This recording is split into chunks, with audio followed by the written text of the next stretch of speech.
We appreciate you taking time out of your day-to-day to join us. Spend us with here on America's Retirement Headquarters, home of the Retirement Guys formula and America's Medicare Associates with Nolan Baker and Scott Kirshner.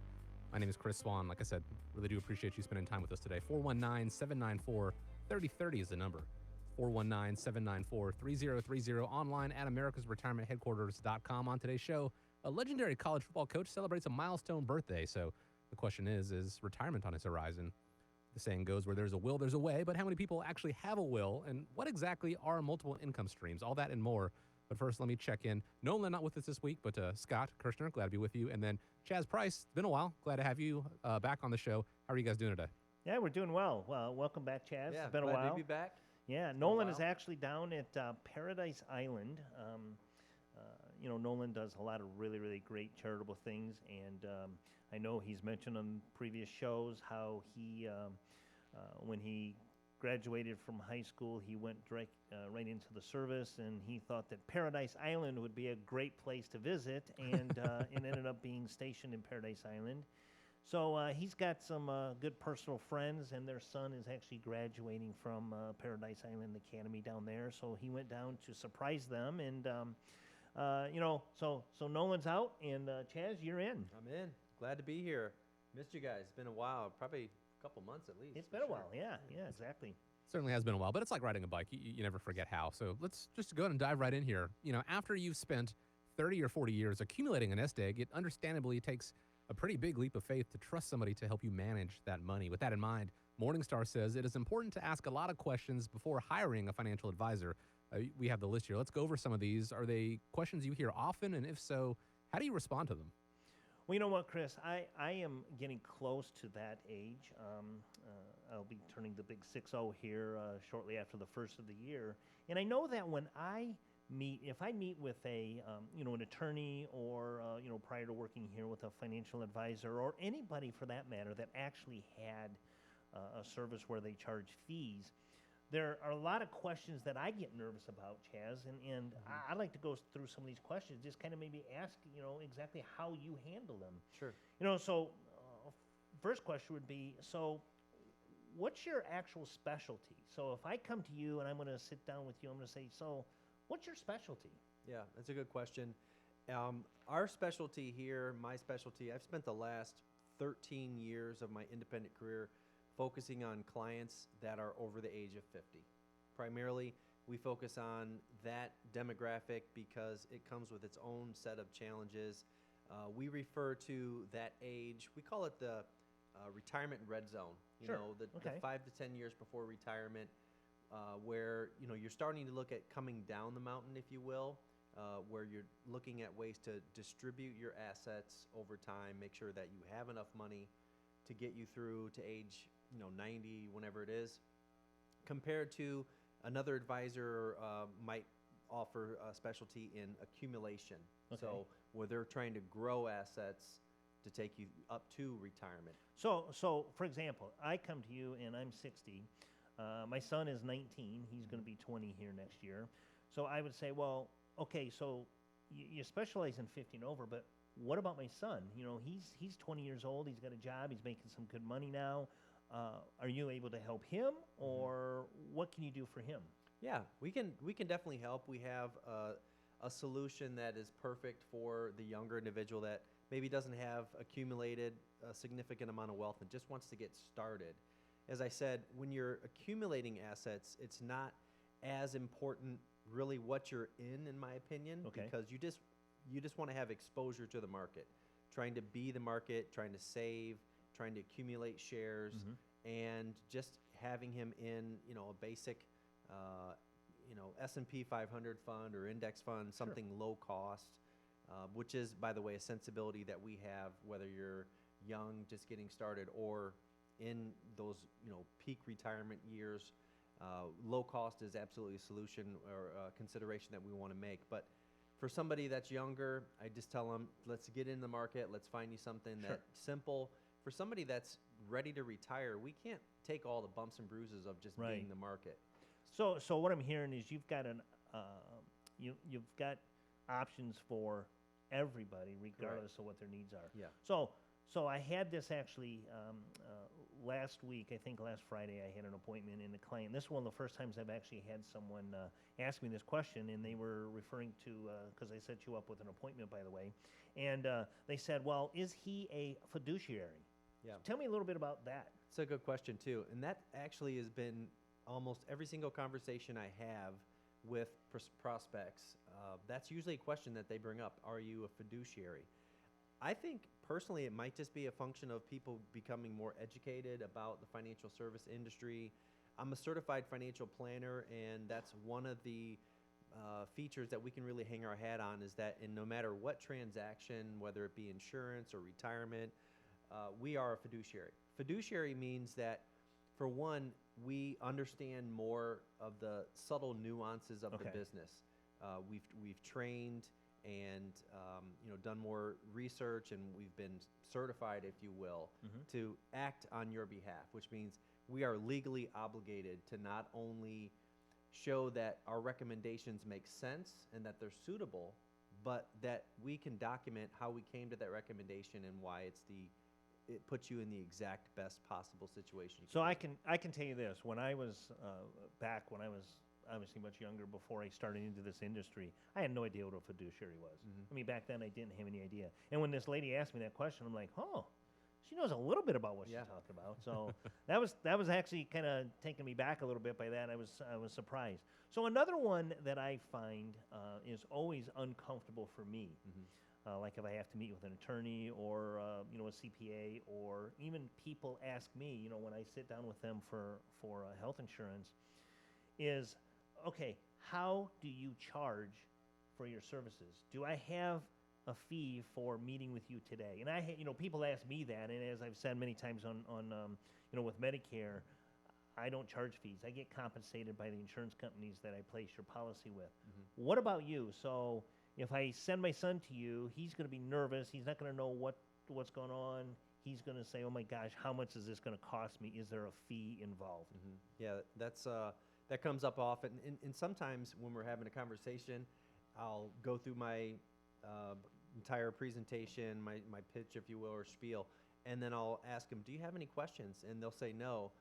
And then I'll bring that out. Yeah, and I'll say, of course, you have a question. At least, how do we get paid, or what's this going to cost? Right. I love this business so much. I wish we could do it for free. We are not a not-profit, though. No, you got to put food on the table, right? Yeah, we have to put food on the table. Everybody does. I just happen to be, a financial planner and financial advisor.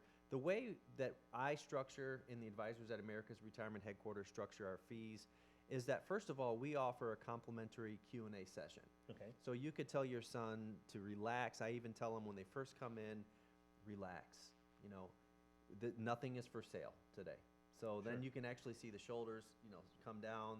It's not an adversarial sort of relationship, you against me. It's just we're going to I got to believe they're a little more willing to talk and open up a little bit more if they know that they're not going to be charged just to sit here and talk Correct. to you. Yep. So Q&A session is absolutely free. The goal of that session is to kind of come up with a set of recommendations, or really, Nolan says observations, and I like that word better. Observations to put you in a better situation financially. If you agree with those observations, then we'll move on to a second appointment, which is more specific detail about the recommendations. What product, what insurance company, if what sort of stock investments or account types. Is it IRA? Is it Roth that you think you're going to need? From there, then we move on to an implementation meeting, which is 3 meetings away, where we'll actually get your pertinent information, your social, birthday, get accounts open, funded. And then from there, we'll set a 45-day follow-up. Because as you know, being in this business, when the first accounts get open, you're going to have a phone book of paperwork that probably will come to you. What does all this mean? We'll help you sort it through, get organized, get connected with us on Facebook, on all of our social media. Make sure you're logged in online. We'll take really good care of you. So you kind of hit my last question, which I'll come to in a minute, but do you often get people asking you, so what are actually your credentials? I see the framed certificate on your wall. I see, all of this fancy dancy stuff saying, yeah, you went to school and you got licensed for all this stuff. But what are your credentials? Yeah. I mean, is that something you get very often? Not often. In our industry, we're required to give somebody our brochure. whether or not they read it or not, but it has in there what our credentials are. So personally, MBA from UT, undergrad in finance from BGSU, and then I have the Certified Financial Planning designation, which took about 2.5 years to get. The thing with the CFP is that it requires that there be experience. So you have to have at least 2 years of experience. Okay. You have to pass a comprehensive examination. You have to pass the background check, and you're also required to do annual continuing education. So we have to keep up on that Yeah, designation. I have to do that stuff myself. Mhm. Yeah. So the CFP just kind of really brings together a lot of different topics, a lot of different fields of study and expertise, from financial planning with retirement insurance all the way to estate and everywhere in between. So those are the primary credentials. Got 17 years of experience working in a bank brokerage, and very, very compliance oriented. The banking program. Well, gave that's me a got to be lot of- important. I mean, yeah. we don't want a Bernie Madoff here, and Yeah. No, no, no. take I the don't, money I and don't run. good in orange. So Yeah, right. So then, another question that you might get is, okay, how often do we have to meet? Let's say that I do roll over 401k, I'm leaving a job, I roll over 401k. How often do we really have to get together? I always say as often as necessary, but at least twice a year. I think it's important to revisit your financial plan on a semi-annual basis. One of the requirements, if there is one, of the relationship that the client has with us is that if anything changes fundamentally in their financial situation, it's up to them to let us know. Sure. So, I Yeah, had we're not going to know. I mean, Yeah. we have no idea what's changing in your life. I had a client that I've met in the last 3 months, actually the last month, 3 to 4 times already, because she's approaching a situation in her job where maybe it's just not working out. I need to look at retiring a little earlier. She brought her fiance in, and now they're starting to do planning. So we kind of bulked a lot of that work up front, and that's fine. And so once it's all set up, we may not have to meet again for another 6 to 12 months. But you do, like for me, as everybody knows, it's annual election period for Medicare, and I'm doing annual reviews. You probably set up and do an annual review for all of your portfolios as well, right? At least, and usually that comes in October, November. There's a lot to do in October, November. Oh, yeah. There's tax planning that we can do, and just, there's estimates on what sort of income you're going to get from some of these mutual funds that distribute earnings at the end of the year, so we can talk about that. But year end, and then normally, 6 months before that, somewhere around there, maybe your birthday might be a good time to. It really depends on what the client wants and what their needs are. Sure. Chris, did you have anything that, maybe some of the people that you deal with, you have any questions that might come up that you've heard of? Yeah, I think that's pretty much the crux of it, what a lot of people are interested in. Like we said, this is from Morningstar, the most important questions to ask a financial advisor. And Scott, you said it yourself, when it comes to you and eyeing retirement, these are questions that you might find uncomfortable. But as we said at the beginning, you spent 30 to 40 years accumulating this nest egg. You should ask these questions because they're pretty important when it comes to preserving your nest egg. Hopefully, we just ran through a couple of them so you get a better snapshot of Chaz, certainly, and the team at America's Retirement Headquarters. Hopefully that puts you a little more at ease. The next step is to set up a time. Have that complimentary Q&A session, that fact-finding meeting. 419-794-3030 is how you do it. It's 419-794-3030. Guys, CNBC says a trait that most millionaires share is that they have more than one source of income. I know that's important. I've heard you guys talk many times about multiple income streams, but let's dive into that a little more. What does that exactly mean? Does that mean that we all need to go out and get a couple part-time jobs, or what? That's actually a great question, and once again, I'm going to kind of throw some things at Chaz here, but I met with a client, and I actually talked about that. I said, one of the things that the guys here do is they always talk about having different buckets of money, and the guy sets up in his chair, he says, "I'm sorry, but I don't have buckets of money sitting around." I said, no, that's not what I mean. Chaz, I've sat into some appointments with you, and I've even been in appointments with Nolan, and I hear on the radio there's commercials all the time saying, you're missing the boat if you don't have a second income stream, and then they go in a little bit of detail about what that means. But I look at that thinking, okay, I've got my maybe it's my Social Security as my one income stream when I'm retired. Right now, I've got a job and I've got that income stream. But what happens if one of those income streams is is gone. Something happens. Look at back in during COVID in 2021, a lot of people lost their jobs, and that was their one income stream. So, tell us a little bit about what you mean by different income streams. Yeah. So different income streams to me would mean, there are really two types of income. You've got active and you've got passive income sources. So active would be kind of wages, salary, your earnings from your job, 1099 earnings. And then you've got passive income. And passive income, just kind of as the name denotes, you're not actively doing anything to generate it for the most part. So I'm thinking of things like real estate, owning property that generates rental income. I know a lot of my friends are in the real estate business. We own properties as a kid, and that's a very lucrative source of income. Also, your investments from the income that you generate from your investments, such as dividends and interest. And that kind of goes back to that first question about how we build portfolios that are designed for retirees or potential retirees. And that, when you're accumulating, you want to make sure that your performance and your return is based mostly on growth. We want that thing to really grow. And then, but once we get to retirement, we want those shares to start paying income.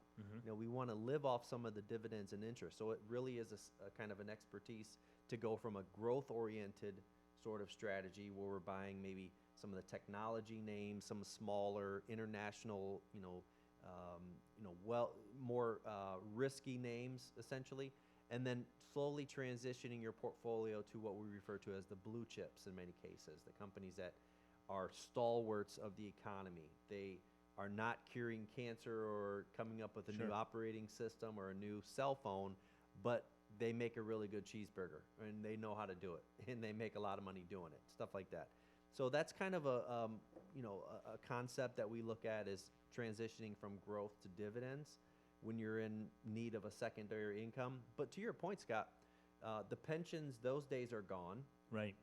Social Security for many people is their only source of income.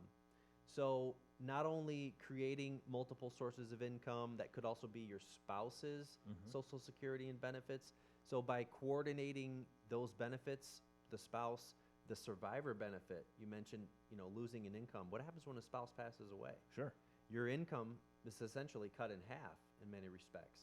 But your bills aren't. Exactly. Yeah. Yep. So it's very important that when you're making these decisions like Social Security and even pensions. I have a couple of clients that are public employees. They have a pension. They don't get much Social Security. Making sure that you have the survivor benefits. And then if that's still not enough, where we call it the gap. You've heard me talk about the income gap, where we've got a certain amount of expenses that we're going to need to hit every month. It's just the basic expense, living expenses. And then we've got a certain amount of income. And then if the income sources don't cover the expenses, that's the gap. And how we solve that gap would be with your investments. And in some cases, when clients are concerned about, the market. Sure. So the fluctuations in the market really scare them and concern them. We turn to some other investment strategies that are principally guaranteed and that have guarantees that say, okay, if the market doesn't perform for whatever reason, you are guaranteed an income for the rest of your life, a secondary source of income.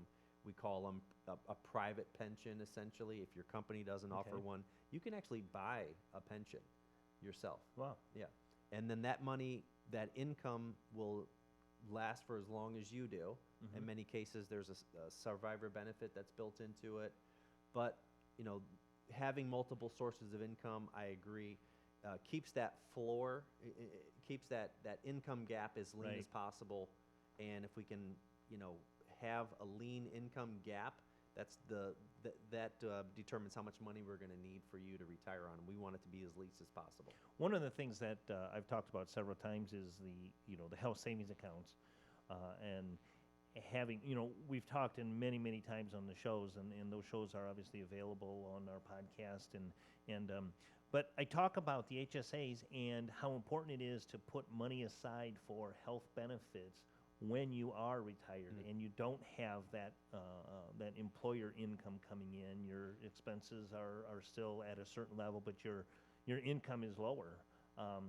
So an investment bucket of money setting aside for health and those unexpected expenses that you may have that are going to pop up during retirement is very, very important. I mean, those are things that we do here, and that's why it's important to talk to someone like you or even myself. The expense for healthcare is probably going to be the biggest one that a retiree is going to have. I think it's estimated an average couple 65 years and over are going to pay about $250,000 for insurance. Absolutely. Or for healthcare. For healthcare, yeah. So you're right. Using that HSA is probably one of the most important, powerful savings vehicles that you can actually have. It's tax-free going in, tax-free coming out. So you can't really beat it. But yeah.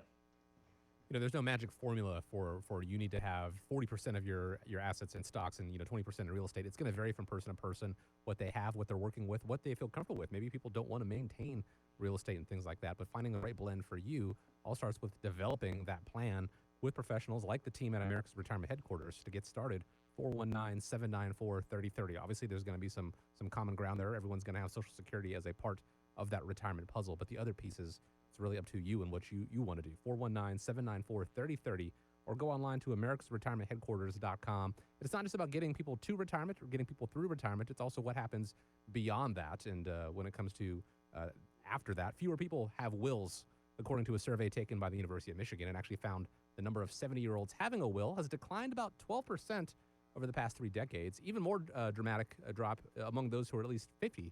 That is about 27%. Do you guys have any guess why this is happening? Or will something that you recommend for clients? Boy, absolutely, we recommend them. We actually have put together, and we've talked about this before, but we've put together the Ultimate Estate Planning Workbook. We actually have that available to anybody that needs that. I actually ran into a friend of mine who had a parent that died. His dad passed away, and he was in charge of taking care of everything. His mother's older as well, and her health is failing. And we got to talk about it, and he says, this is a pain in the rear.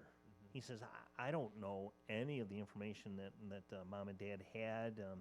They don't live in the same state anymore. And he says, boy, coming home and trying to go through everything that they have has been really, really difficult. I says, hey, I have a solution for you. And I emailed him a copy of our Ultimate Estate Planning Workbook.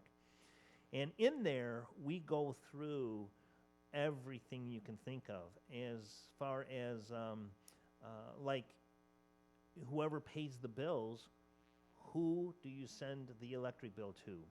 What is the password on the cell phone account? I mean, if you have to get into that account and, the husband or the wife is the one that takes care of all of that information and one of them are gone, how do I get into it? Account numbers, phone numbers, who are beneficiaries, what kind of desires do you have for any of your final expenses? All of that is in our Ultimate Estate Planning Workbook.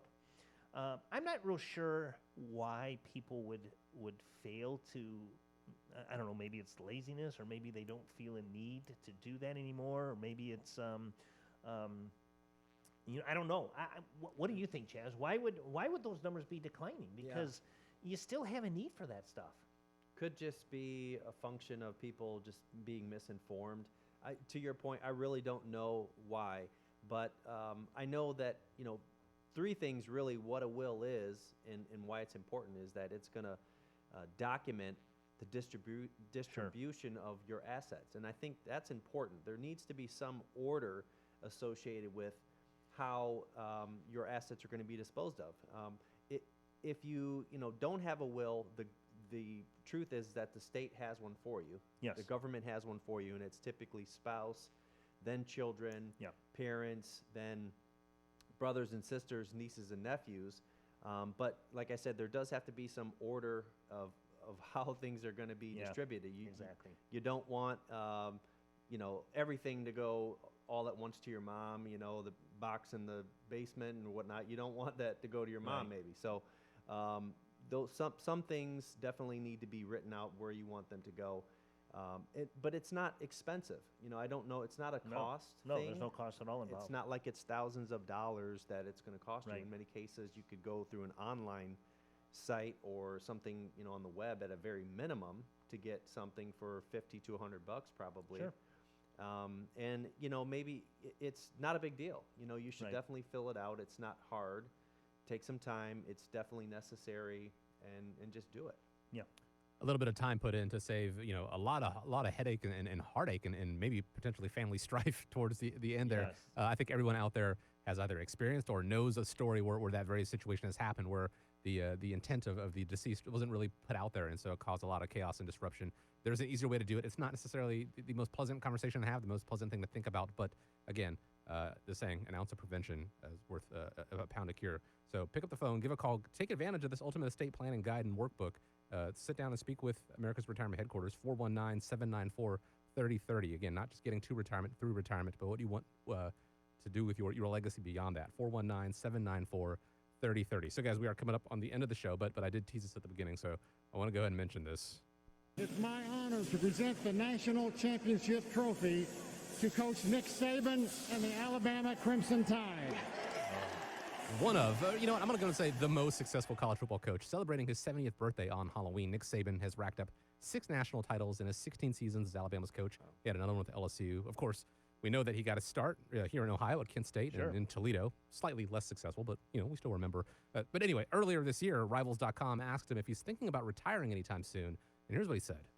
I don't have a time frame. Look, I love doing what I'm doing. I love to be in a position of leadership. I love to be able to impact young people in a positive way and help them be more successful in life. If I didn't think I was contributing to the program in a positive way, then I would consider not doing it. So like I said, we're coming up at the end of the show, but tell us a story about a client that could have retired some time ago, but they're still going strong. Well, let me interject something. So my daughter goes to Kent State, and I did see the alumni wall, and he's there. Yep. We're in the Toledo area here, so I did see him back in the days when he was coaching at Toledo, and he was successful there, and he didn't last there long because he moved right on out of there. That's right. Being an Ohio State fan, I wish he would have retired 10 years ago. I mean, for crying out loud, get him out of there. There's been a lot of Alabama-Ohio State matchups, yeah. I know. And I real quick, so my daughter had the pleasure of playing softball at the University of Alabama this past year. That's right. And I went to the football stadium. If you ever have the opportunity to go to Tuscaloosa and see the University of Alabama, It's something else. it is absolutely unbelievable. And that university makes a lot of money for the state of Alabama. Yeah. Chaz, how about you? Anybody 70 years old? I had a client in here yesterday or earlier this past week that said, you know what, I'm 67 years old. I'm going to work to 70 because I enjoy my job. I love it. How about you? One example, my dad. Yeah, there you go. He's still working. I'll get it wrong. He's 71, still working. And I always joke around. I'll say, Dad, why are you still working? When are you going to start retiring? He's like, I can't. I have a young wife. There you go. I'll be working to 70 plus myself. Yeah. So, Me too. yeah.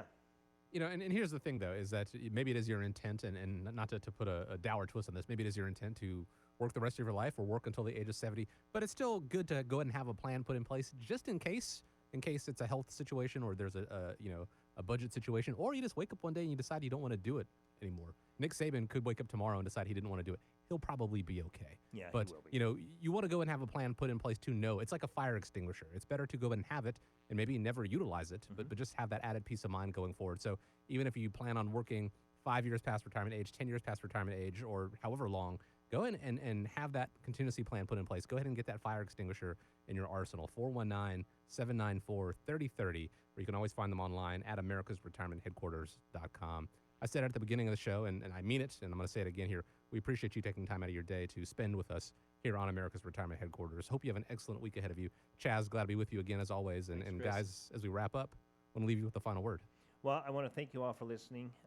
I know Halloween is tomorrow, so obviously trick or treat. Hopefully it's more treat than trick. And enjoy. Thank you.